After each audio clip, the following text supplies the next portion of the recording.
जो हिंदुस्तान की आवाम है इसको। हकीकत में ये सिर्फ बात ये नहीं कि सिर्फ औकाफ की जायदाद का मसला है। अभी जो कुछ हिंदू भाई बेचारे ये बगैर मतलब के किसी चीज को सोचे समझे बगैर जो खुश हो रहे हैं, किसी को एक तिनका भी मिलने वाला नहीं है औकाफ में से। और हमने तो तय कर लिया है कि हम अपने औकाफ की जायदाद में से इनको तो क्या किसी को भी एक तिनका देने वाले नहीं है। ये मुसलमानों ने तय कर लिया है, किसी को भी नहीं। कानून तुम चाहे जैसा भी लेकर आ जाओ, हम किसी सूरत में अपने औकाफ की जायदाद में से एक हिस्सा भी आपको देने के लिए तैयार नहीं है, एक जर्रा भी आपको देने के लिए तैयार नहीं है। अगर कोई हिंदू, आम हिंदू, अगर साधारण हिंदू, ये दिन कमाने खाने वाला हिंदू बेचारा अगर ये समझ रहा है कि इससे हमको हिस्सा मिलेगा, तो गलत फहमी के शिकार है। अगर इस पे कुछ नाजायज तरीके से कब्जा कर भी ले तो इसमें अडानी अंबानी जैसे को फायदा तो हो सकता है, लेकिन आम हिंदू को कोई फायदा नहीं होगा। एक बात ये भी दिमाग में रहे। मकसद क्या है? मकसद यह है कि पूरे हिंदुस्तान की जो अवाम है, पूरी अवाम को बिल्कुल गुलाम बनाना है। और इसमें कहीं सिर्फ ये नहीं कि मुसलमान गुलाम बनेगा, तमाम हिंदुस्तान वो 3% जो है उस लोभी को छोड़कर बाकी जो 97% लोग है, 97% लोगों को गुलाम बनाना। यानी 1950 से पहले जो हिंदुस्तान की हालत थी उस हालत को दोहराने की कोशिश की जा रही है। लोग समझ रहे हैं कि ये हमारे बहुत सारे हिंदू खुश हो रहे हैं कि नहीं ऐसा होना चाहिए। बात सिर्फ इसकी नहीं है कि ऐसा होना चाहिए, या मामला सिर्फ ये नहीं है कि इससे मुसलमान परेशान होगा। आज अगर कोई महंगाई होती है, अगर पेट्रोल हम 100 रुपए लीटर खरीद रहे हैं तो आपको कोई 50 में दे नहीं रहा है, ये भी आप याद रखो। आपको भी 100 में ही खरीदना पड़ रहा है, आपको 99 में भी नहीं देगा, आपको 50 पैसा भी कम में नहीं देगा। मतलब यह है कि अगर हुकूमत कोई ऐसा काम करती है जिससे मुसलमानों को नुकसान, तो ये ना समझो कि सिर्फ मुसलमानों को नुकसान है, हिंदुस्तान की पूरी आवाम को नुकसान है, पूरे 142 करोड़ हिंदुस्तानियों को नुकसान है। तो इसको समझने की जरूरत है कि आज कोर्ट ने जो कोर्ट को लाना था, जो कोर्ट को फैसला देना था, वो कोर्ट ने फैसला दिया। अब इसमें कितना क्या मामला आएगा वो हम अपने तरफ से कुछ भी नहीं कह सकते हैं, लेकिन यह है कि बहुत सारे जो पढ़े लिखे हिंदू हैं इनको भी ये बात समझ में आई है कि ये गलत है, कि ये मेजोरिटी की वजह से किसी एक कौम के पीछे लट लेके ये पार्टी जो है पड़ गई है। ये लोग भी इस बात को नोट कर रहे हैं कि ये चीज गलत है, ये सिर्फ हम ही नोट नहीं कर रहे हैं। हाँ, ये भी याद रहे कि हम कभी भी जमाने के फितने से तभी बच सकते हैं जबकि हम सिर्फ जमाने को ना पढ़े, साथ ही साथ हम मुस्तफा के फरामीन को भी पढ़े, हम हुजूर की अहादीस को भी पढ़े, आखिर जमाने से मुतालिक सरकार ने जो फरमाया हम उनको भी पढ़े, तब हमको बात समझ में आएगी कि ये सब हो क्या रहा है। अभी आपको ये सब बातें कम समझ में आएगी, या समझ में आ भी जाए तो आपका दिल कम मानेगा कि ये क्या है कि आप ऐसा कह रहे कि हिंदुस्तान ही नहीं पूरी दुनिया के जो है जो इक्तिसादी मामला है, माशी मामला है, उस पर कंट्रोल होगा और फिर सब दज्जाल के टट्टू बन जाएंगे, दज्जाली मामला। ये सब बातें अभी आपको समझ में शायद ना आए, धीरे धीरे धीरे धीरे धीरे धीरे जब वक्त हालात ऐसे बनते जाएंगे फिर आपको समझ में आएगा कि हाँ इस तरह की प्लानिंग है। क्योंकि इस वक्त जो लोग इस तरह की पार्टी में है ये इतने सूझबूझ वाले हमको नहीं लगते कि ये 50 साल या 100 साल बाद की बात सोचे।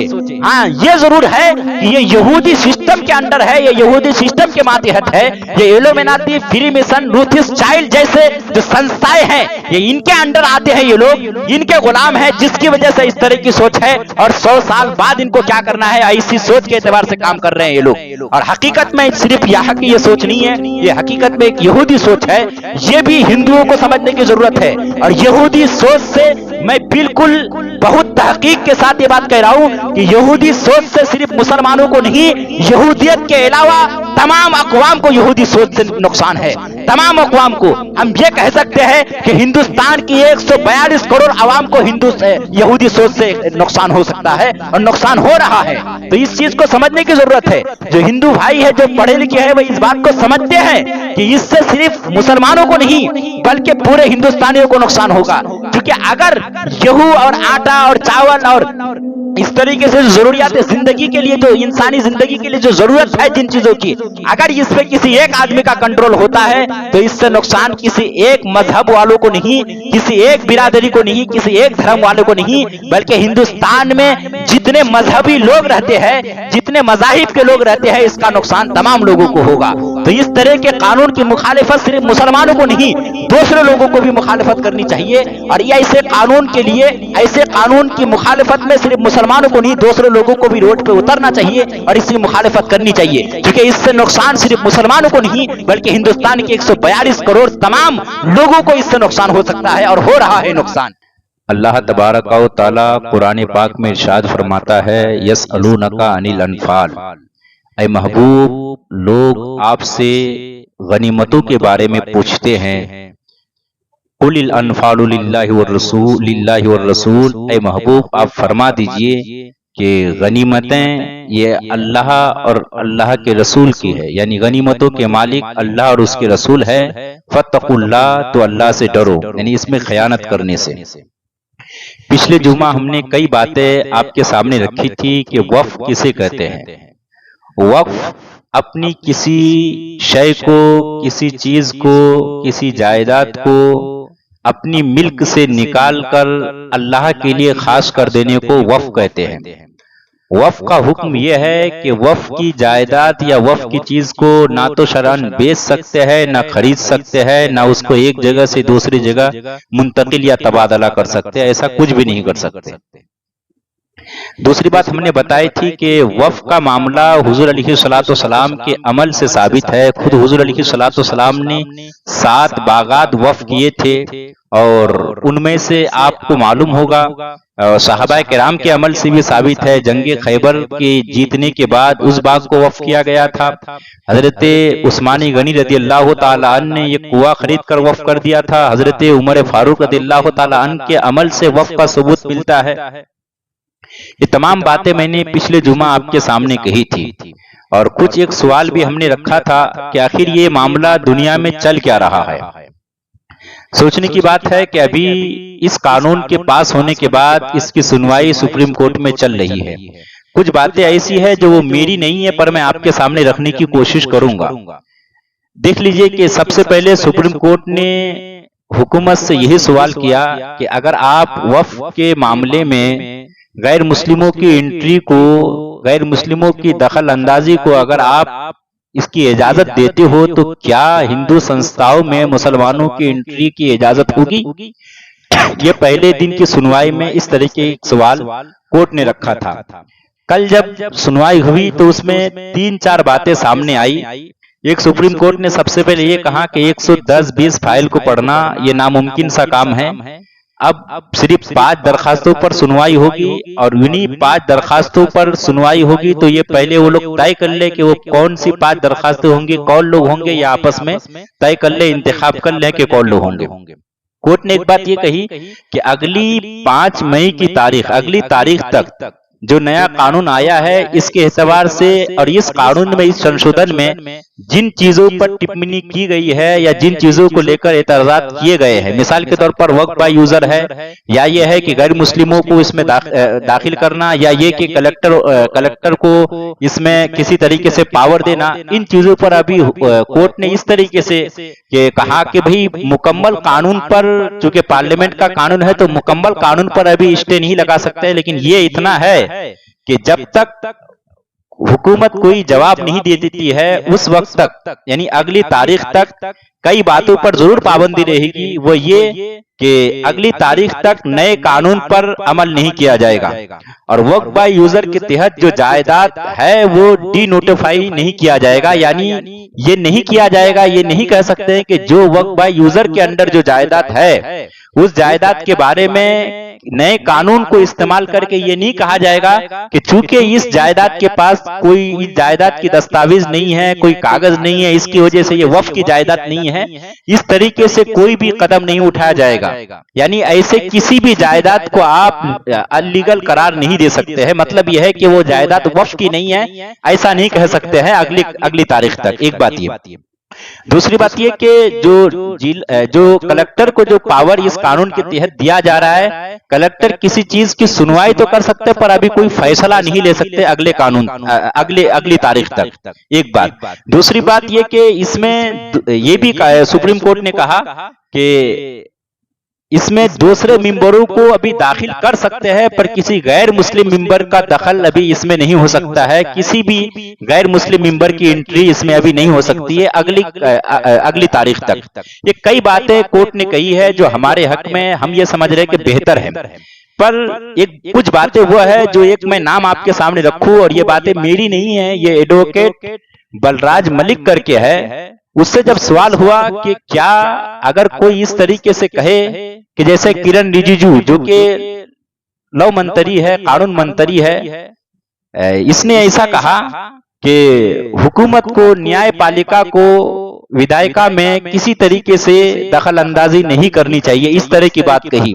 तो इसके जवाब में जो लफ्ज इस्तेमाल किया इस एडवोकेट ने, यानी एडवोकेट बलराज मलिक ने जो लफ्ज इस्तेमाल किया, शायद मैं ना करूं तो बेहतर है, उसने बेवकूफ का लफ्ज इस्तेमाल किया। कहा कि फिर अगर किरण रिजिजू ने ये कहा है तो बेवकूफ है, लौ मंत्री होने के बावजूद वो जानते ही नहीं कि मतलब कोर्ट का क्या काम है। भाई उसने साफ साफ, इनके मैं अल्फाज अगर आपके सामने रखूं तो इन्होंने ये कहा कि अगर किसी पार्टी की मेजोरिटी है पार्लियामेंट में, इसका ये मतलब नहीं कि आप तानाशाही करो या कोई भी आप कानून कैसी भी मनमानी करके आप रातों रात कानून बना लो, ऐसा नहीं होता है। आपको पूरे 142 करोड़ लोगों का ख्याल करना पड़ेगा और कानून ऐसा लाना पड़ेगा कि किसी को इसमें बेइत्मीनानी ना हो, कोई ये ना कह सके कि हमारे साथ नाइंसाफी हुई है। ये कोई तानाशाही वाला सिस्टम नहीं है, ये 1950 में दफन कर दिया गया है। अब ये देश कानून के हिसाब से चलेगा, संविधान के हिसाब से चलेगा।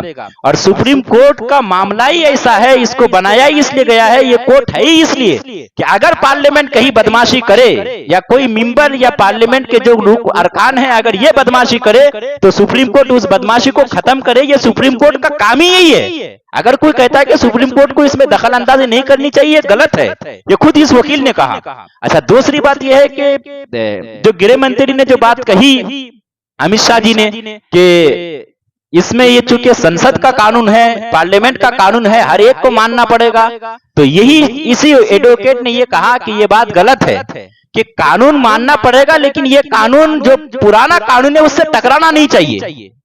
और ये कि ये संसद का कानून है, मानना ही पड़ेगा। संसद किसी सांसद के बाप का नहीं है, या कि ये नहीं कि किसी के बाप का है, ये पूरे मुल्क का पार्लियामेंट है, पूरे मुल्क का संसद है, लिहाजा ये पूरे मुल्क के आवाम का ख्याल किया जाएगा। ये नहीं कि आप मनमानी करके कोई भी कानून बना दो और वो मानना पड़ेगा, ये कोई जबरदस्ती नहीं चल सकती है। इसके लिए अगर किसी तरीके से, एक बात इन्होंने बहुत अच्छी ये कही कि भाई ये कानून अभी पास नहीं हुआ था, उससे पहले ही लोग सुप्रीम कोर्ट में आने के लिए, याचिका दाखिल करने के लिए लोग उतावले है, उत्सव है, लोग परेशान है। और कानून बनने के बाद फौरी तौर पर धराधर 10 याचिकाएं दाखिल होती है। इसका मतलब यह है कि पार्लियामेंट में बदमाशी हुई है। ये हमारे जुमले नहीं, हमने आपको पहले ही कहा, ये अभी भी नेट पे है, यूट्यूब में अब भी ये बयान है। मतलब ये कि बदमाशी हुई है, इसी बदमाशी को खत्म करने का काम सुप्रीम कोर्ट करेगी, ये वकील ने कहा है। अब ये सोचने की बात यह है, हमने आपके सामने एक बात थी सुप्रीम कोर्ट की, या जो नतीजा था कि लोग अलग अलग तरीके से वीडियो में अलग अलग तरह की बातें आती है, लोग सुनते हैं कि शायद वो स्टे लग गया मुकम्मल तौर पर। ऐसा कुछ भी नहीं कि मुकम्मल तौर पर स्टे लग गया। हाँ, जो बातें हमारे लिए काबिल एतराज थी उन बातों पर अभी अगली तारीख तक एक पाबंदी तो है, इतना तो है। अब मामला यह है कि इस वकील ने एक काम की बात यह कही कि देखिए, फैसला करना आसान होता है, किसी फैसले में अगर बेईमानी करना हो तो वो मुश्किल होता है।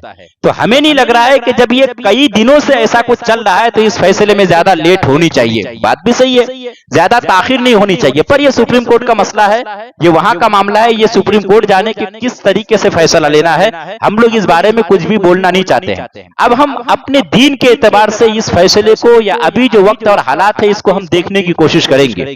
खुद हुजूर अलैहिस्सलाम ने क्या कुछ फरमाया है आखिर जमाने से मुताल्लिक। हम ये समझ रहे हैं कि अब शायद ये मामला हम ये समझते हैं कि ये कोई 2-4 यहाँ के टट्टुओं का काम नहीं है, 2-4 लोगों का मसला नहीं है कि जो अपनी सूझबूझ से जो है ये 50 साल बाद इसका रिएक्शन समझ में आएगा।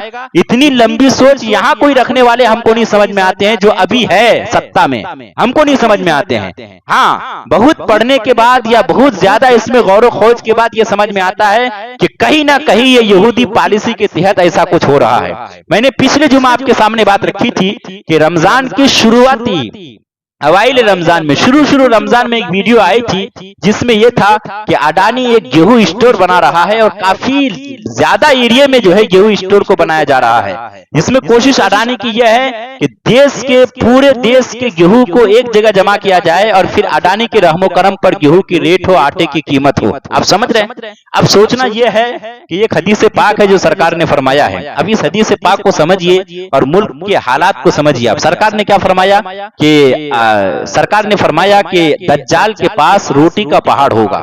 और एक बात, एक हदीस पाक में अलग अलग मुख्तलिफ बातें आई है। एक जगह यह है कि एक आग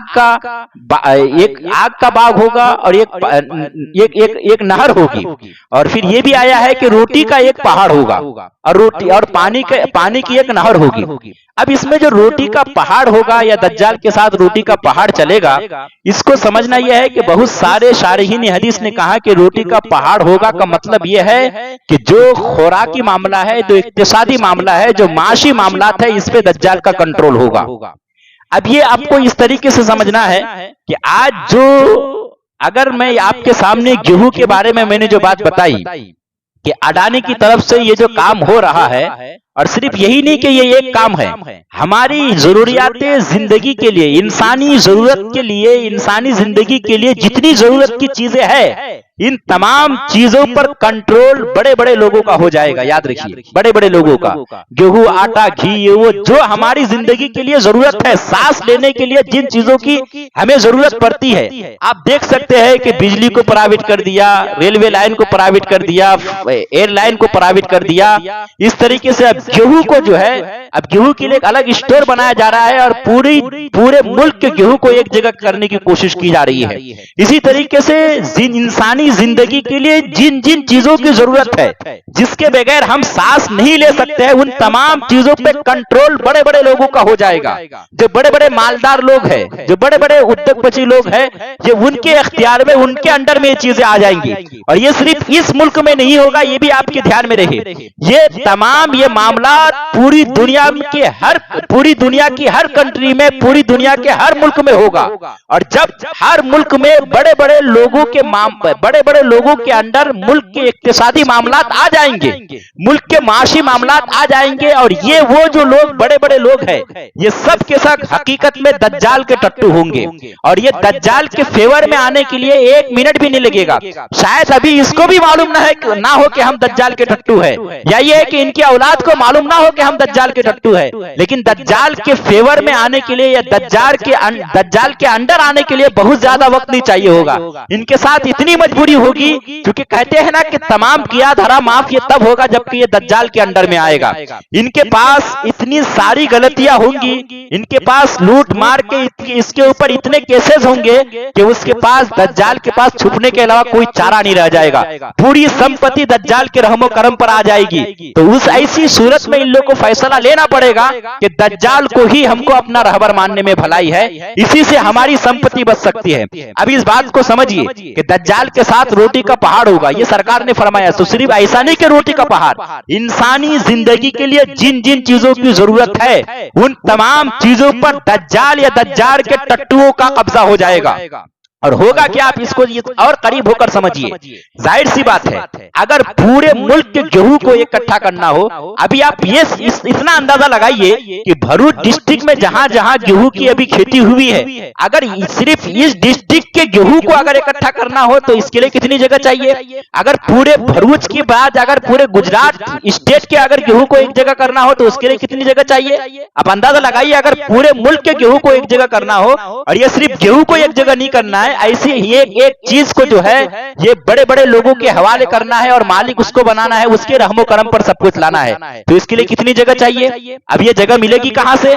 जो जगह हुकूमत के अंडर में थी उन जगहों को तो निजीकरण कर दिया, एयरलाइन को निजीकरण कर दिया, और दूसरी जगह रेलवे को निजीकरण कर दिया, और जो दूसरी संपत्ति थी उसको निजीकरण कर दिया। अब ले देके हुकूमत के पास अगर किसी उद्योगपति को, अगर किसी बड़े मालदार को, देश के किसी अगर प्रॉपर्टी वाले को अगर इस तरीके से तकवीयत देनी है, एक ताकत पहुंचानी है, तो हुकूमत के पास जमीन चाहिए ऐसी बड़ी बड़ी फैक्ट्री, कारखाने और ऐसे बड़े बड़े स्टोर बनाने के लिए। कि आप इसके लिए गेहूं स्टोर बनाए, आलू स्टोर बनाए, आप इसके लिए चावल स्टोर बनाए, आप इसके लिए जितनी जमीन चाहिए उतनी जमीन अब हुकूमत के पास या गवर्नमेंट के पास ऐसी खाली जमीन तो नहीं है। जो जमीनें थी उसने वो तो दान कर दी, वो तो उसको निजीकरण कर दिया। अब जाहिर सी बात है, जमीनें किसके पास है, जमीन है किसके पास, ये सोचने की बात है। जो क्रिश्चियन लोग हैं, मैं हरिद्वार रहता था, मैंने वहां पे देखा कि रुड़की के इलाके में जहां क्रिश्चियनों की जमीन है, या तो कोई हॉस्पिटल बना दिया है, या तो फिर स्कूल बना दिया है, या कॉलेज बना दिया है, कुछ ना सही तो पार्क बना दिया जिसमें बच्चों के खेलने का हो रहा है। यानी ये कि क्रिश्चियनों ने अपनी जो जमीन है जो वक्फ की इनकी जो जमीन आती है, इनकी जो संस्था की जमीन आती है, कोई एक बाली जमीन भी खाली पड़ी नहीं है क्रिश्चियनों की। इसने हर जमीन को इस्तेमाल किया कुछ ना कुछ बना के। और मुसलमान क्या किया, मुसलमानों ने इनकी सारी जमीनें वैसी पड़ी है। इनको मस्जिद बनाना है तो अलग से जमीन खरीद के, मदरसा बनाना है तो अलग से जमीन खरीद के, इनको कोई भी काम करना है तो अलग से जो इनके औकाफ की जमीन है। हाँ, एक चीज है कि हुकूमत के एक मामले पे हम सहमति जता सकते हैं, वो ये है कि अगर हुकूमत ये कहती है कि औकाफ की जायदाद में करप्शन है, तो हम ये कहते हैं कि हाँ करप्शन है, हम आपके साथ है, करप्शन है, पर आपको कानून ऐसा लाना पड़ेगा जिससे ये करप्शन खत्म हो। ना ये कि आप कोई ऐसा कानून लाओ जिससे हमारी जायदाद को ही हड़प लो, हम ऐसा कानून बर्दाश्त नहीं कर सकते हैं। ये हम ऐसा कानून बर्दाश्त नहीं कर सकते हैं। करप्शन कहीं हो रहा है, हम ये नहीं कहते कि औकाफ में करप्शन नहीं है, हो सकता है करप्शन हो, तो आपको कोई ऐसा कानून लाना है जिससे ये करप्शन खत्म हो। अब जो हम आपके सामने बात रखना चाहते हैं, क्रिश्चियनों ने अपनी जमीन को इस्तेमाल कर लिया है। मुसलमानों की औकाफ की सारी जमीनें, अक्सर जमीनें वैसे ही खुली है, और सबसे ज्यादा इनकी नजर 60% औकाफ की जायदाद में 60% जो जायदाद है वो कब्रिस्तान है। ये इस पर जमीन, इस पर ये नजर है।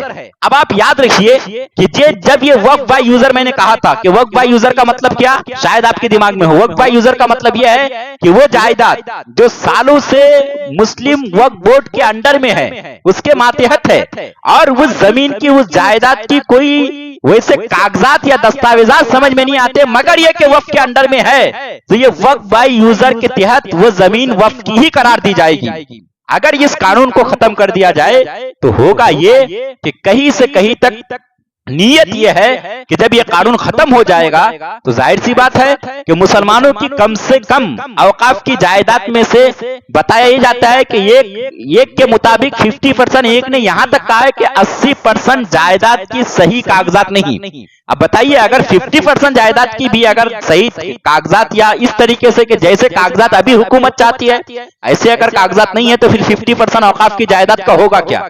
जाहिर सी बात है वो 50% औकाफ की जायदाद वक्फ बाय यूजर के तहत, इस कानून के तहत वो जायदाद हमारी हो रही है। अगर इसी सिस्टम को वक्फ बाय यूजर को खत्म कर दिया जाए तो 50% जायदाद कम से कम खत्म हो रही है। अगर खत्म नहीं भी हो रही है तो ये 50% जायदाद जिला कलेक्टर के, डीएम के रहमो करम पर आएगी। अब ये डीएम जो होगा ये कोई हमारा आदमी तो होगा नहीं कि अब जब गवर्नमेंटी जायदाद, तो मामला क्या है कि जगह जगह जो इस तरीके से बड़े बड़े स्टोर बनाने हैं, जगह जगह जो तमाम लोगों को, पूरी जनता को परेशान करना है। याद रखिए, अगर पूरे हिंदुस्तान भर के गेहूं को इकट्ठा करने के बाद अगर इन तमाम गेहूं को अडानी के रहमो करम पर कर दिया जाता है तो इससे नुकसान या अडानी के रहमो करम पर सिर्फ मुसलमान नहीं आएंगे, पूरे 142 करोड़ हिंदुस्तान की आवाम आएगी। तमाम लोग अडानी के रहमो करम पर आ जाएंगे। ये सिर्फ एक गेहूं की मैं मिसाल दे रहा हूं। ऐसे हर जरूरियात जिंदगी के लिए जो जो चीजें जरूरी है इंसानी जिंदगी के लिए, उन तमाम चीजों का मालिक, इन तमाम चीजों के मालिक अगर ये लोग करार, अडानी अंबानी जैसे लोग करार दे दिए जाएंगे तो फिर ये सब के सब ये इनके रहमो करम पर हो जाएंगे। और कहीं से कहीं तक याद रखिए कि सिर्फ मुसलमान नहीं पछताएंगे बल्कि हिंदुस्तान के तमाम लोग पछताएंगे। और होगा ये कि इन बड़े बड़े स्टोर के लिए जो जमीन चाहिए वो जमीन हुकूमत के पास नजर नहीं आ रही है। अब जाहिर सी बात है वो जमीन किन के पास है, वो मुसलमानों के पास औकाफ के नाम पर जायदाद है। अब ये जायदाद, जाहिर सी बात है मीडिया का जमाना है, कहीं पे भी नाजायज कब्जा तो नहीं कर सकते हैं। तो इसके लिए हुकूमत ने एक दिमाग लगाया। दिमाग क्या लगाया कि हमको यूं नहीं करना है कि किसी भी जायदाद को कह देना है कि ये हमारी है, नहीं, पहले कानून लाना है, वक्फ बाय यूजर को खत्म करना है। जब वक्फ बाय यूजर खत्म होगा तो 50% जायदाद वैसे ही वक्फ के अंडर से निकल जाएगी। जाहिर सी बात है, जब वक्फ के अंडर से निकल जाएगी तो वो जायदाद गवर्नमेंट ही करार दी जाएगी। जब गवर्नमेंट ही करार दी जाएगी तो अब गवर्नमेंट उस पर कुछ भी करे, गवर्नमेंट उस पर कुछ भी करे। अब अगर मीडिया का भी जमाना है तो मीडिया ये नहीं कहेगी कि हुकूमत ने चोरी किया है या किसी ने चोरी किया है, क्योंकि कानून के तहत काम होगा।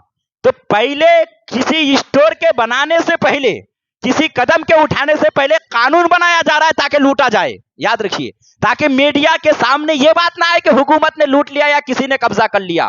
पहले कानून बना के उस काम को लीगल किया जा रहा है। जब कानून के तहत होगा तो मीडिया ये नहीं कहेगी या मीडिया वाले ये नहीं कहेंगे कि ये काम गलत, ये बात गलत हो रही है या हुकूमत की तरफ से ये कदम गलत है।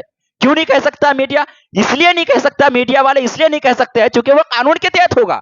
पहले कानून बनाया जा रहा है ताकि जो मकसद है वो लीगली तौर पर मीडिया के सामने हम उसको लीगल बना पाए। हम जो जगह जगह पे हम स्टोर बनाना चाहते हैं, जो हमको ज्यादातर जायदाद की जरूरत है, हमको ज्यादातर जायदाद की जरूरत है कि जिससे हम बड़े बड़े स्टोर बनाए, हम इस तरीके से जो हिंदुस्तान की आवाम है इसको, हकीकत में ये सिर्फ बात ये नहीं कि सिर्फ औकाफ की जायदाद का मसला है। अभी जो कुछ हिंदू भाई बेचारे ये बेगैर मतलब के किसी चीज को सोचे समझे बगैर जो खुश हो रहे हैं, किसी को एक तिनका भी मिलने वाला नहीं है औकाफ में से।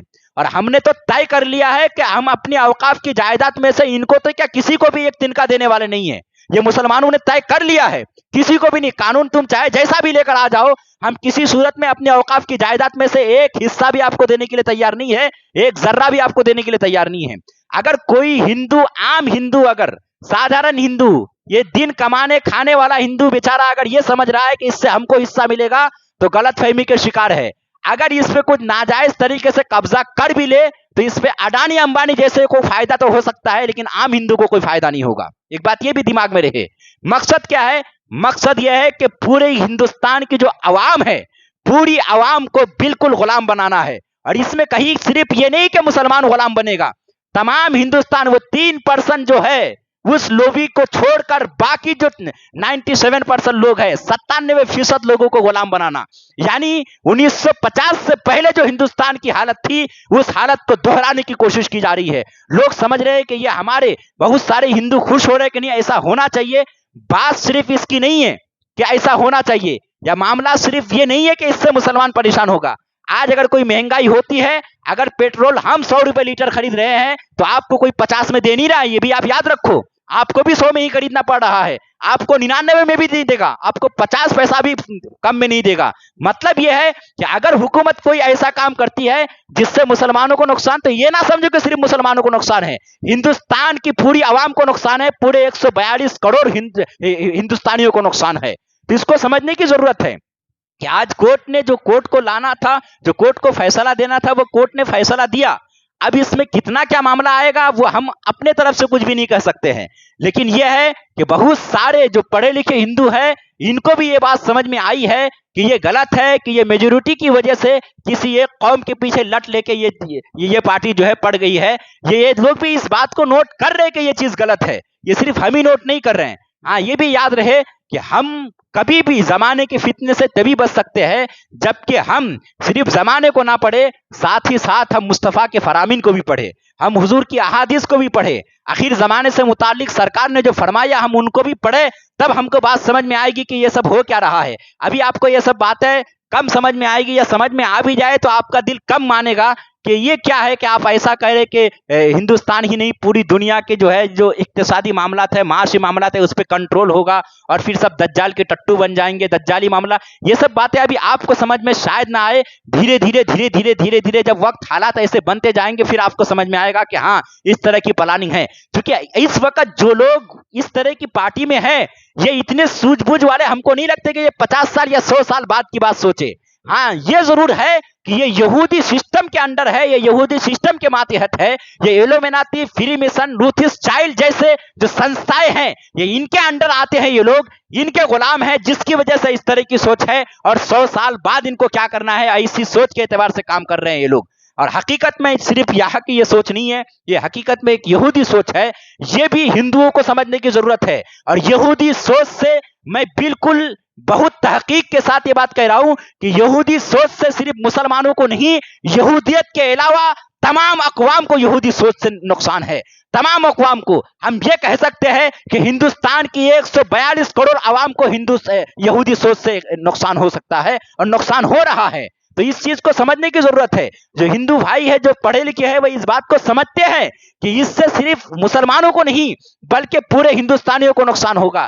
क्योंकि अगर गेहूं और आटा और चावल और इस तरीके से जो जरूरियात है जिंदगी के लिए, जो इंसानी जिंदगी के लिए जो जरूरत है जिन चीजों की, अगर इस पे किसी एक आदमी का कंट्रोल होता है तो इससे नुकसान किसी एक मजहब वालों को नहीं, किसी एक बिरादरी को नहीं, किसी एक धर्म वाले को नहीं, बल्कि हिंदुस्तान में जितने मजहबी लोग रहते हैं, जितने मजाहिब के लोग रहते हैं, इसका नुकसान तमाम लोगों को होगा। तो इस तरह के कानून की मुखालिफत सिर्फ मुसलमानों को नहीं, दूसरे लोगों को भी मुखालिफत करनी चाहिए। और ये ऐसे कानून के लिए, ऐसे कानून की मुखालिफत में सिर्फ मुसलमानों को नहीं, दूसरे लोगों को भी रोड पे उतरना चाहिए और इसकी मुखालिफत करनी चाहिए, क्योंकि इससे नुकसान सिर्फ मुसलमानों को नहीं बल्कि हिंदुस्तान के 142 करोड़ तमाम लोगों को इससे नुकसान हो सकता है और हो रहा है नुकसान। और जाहिर सी बात है कि ऐसा कानून कि जिसकी वजह से सुप्रीम कोर्ट को लगना पड़े, ऐसा कानून कि जिसकी वजह से सुप्रीम कोर्ट का इतना कीमती वक्त बर्बाद हो, मतलब यह है कि नीयत साफ नहीं है, मतलब साफ है कि नीयत साफ नहीं है। वरना अगर पार्लियामेंट में अगर आपकी मेजोरिटी है तो इसका यह मतलब नहीं है कि आप तानाशाही करेंगे, इसका यह मतलब नहीं है कि आप कोई भी कानून लाएंगे आप कहेंगे कि हम मान लेंगे, या इसका यह मतलब नहीं है कि आप कोई कानून, जो पिछला कानून है, जो आईन हिंद है, जो संविधान है, उसके खिलाफ, अगर आप उसके खिलाफ कोई कानून लेकर आते हैं तो ऐसे कानून को हम किसी भी अंदाज में या किसी भी सूरत में स्वीकार नहीं कर सकते हैं। वो क्यों नहीं कर सकते हैं? क्योंकि कानून हमको खुद इख्तियार दे रहा है, आईन हिंद हमें संविधान खुद इख्तियार दे रहा है कि अगर कोई ऐसा कानून लाए जो संविधान के खिलाफ हो, उस कानून को आप ना मानो, ये संविधान हमको इख्तियार दे रहा है। क्योंकि ये हमारे आर्टिकल, हमने कहा था आपको, ये आर्टिकल 14, आर्टिकल 25, आर्टिकल 26, आर्टिकल 29 और आर्टिकल ये 300 के खिलाफ ये कानून है जो हमने आपके सामने रखा था। ये एक एतबार से कहीं ना कहीं ये सिर्फ ये नहीं कि ये मुस्लिम औकाफ के या मुस्लिम मजहब के या इस्लाम के खिलाफ या मुसलमानों के खिलाफ ये कानून नहीं, हकीकत में ये कानून संविधान के खिलाफ है और ये हर पढ़े लिखे आदमी को इसका एहसास है। तो ये कानून हम इसका रद्द इसलिए नहीं कर रहे हैं सिर्फ कि ये हमारे खिलाफ है, हम इसका रद्द इसलिए भी कर रहे हैं कि ये संविधान के खिलाफ है, ये संविधान के कई आर्टिकल से टकरा रहा है ये कानून, इसलिए हम इसकी मुखालफत कर रहे हैं। तो सोचने की बात है। हम इंशाल्लाह आइंदा जुमा इस ताल्लुक से अगर और कुछ बातें होगी या फिर जो हुजूर ने आखिर जमाने से मुताल्लिक फरमाया है, हम कुछ बातें आपके सामने रखने की कोशिश करेंगे। बोलने में लग्जिश हुई इस्तिगफार करें। अस्तगफिरुल्लाह रब्बी मिन कुल्लि ज़ंबि व अतूबु अलैहि व मा अलैना इल्लल बलाग। अस्सलामु अलैकुम व रहमतुल्लाहि तआला व बरकातुहू।